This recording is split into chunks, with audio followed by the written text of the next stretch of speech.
Karoly ताकास Hungary की army में एक सर्जेंट थे और 1938 तक दुनिया के सबसे बेहतरीन पिस्तौल शूटर माने जाते थे। उनका एक ही सपना था, 1940 के ओलंपिक्स में गोल्ड मेडल जीतना। 1938 में एक आर्मी ट्रेनिंग कैंप के दौरान एक एक्सीडेंट हुआ। उनके दाएं हाथ में एक ग्रेनेड फट गया। वो वही हाथ था जिससे वो शूटिंग करते थे। एक ही झटके में उनका करियर और सपना सब खत्म होता दिख रहा था। लोगों को लगा कि कारोली अब कभी शूटिंग नहीं कर पाएंगे, लेकिन उन्होंने हार नहीं मानी। हॉस्पिटल से निकलने के बाद उन्होंने बाएं हाथ से शूटिंग सीखनी शुरू की। उन्होंने किसी को नहीं बताया कि वो क्या कर रहे हैं। 1939 की नेशनल चैंपियनशिप में जब वो वहां पहुंचे तो बाकी शूटर्स ने कहा, आपको देखकर खुशी हुई कि आप हमारा हौसला बढ़ाने आए हैं। कारोली ने मुस्कुरा कर कहा, मैं हौसला बढ़ाने नहीं, तुमसे मुकाबला करने आया हूँ। और उन्होंने अपने बाएं हाथ से वो चैंपियनशिप जीत ली। उन्होंने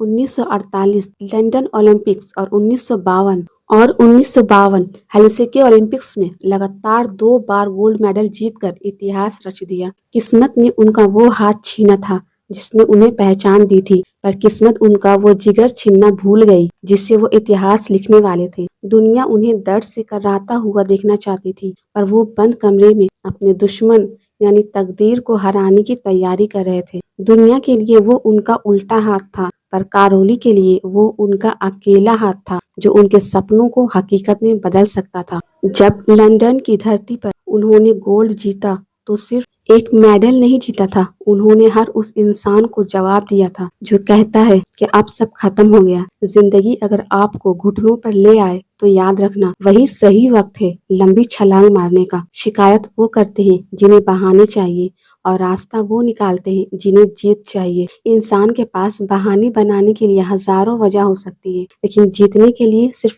एक वजह काफी है। जिंदगी आपसे क्या छीनती है वो मायने नहीं रख, आप बचे हुए से क्या करते हैं वो असली जीत है। लोगों ने पूछा, कैसे कर लेते हो? उन्होंने मुस्कुरा कर कहा, जब हाथ साथ छोड़ दे तो दिमाग को हथियार बना लो, निशाना कभी नहीं चुकेगा।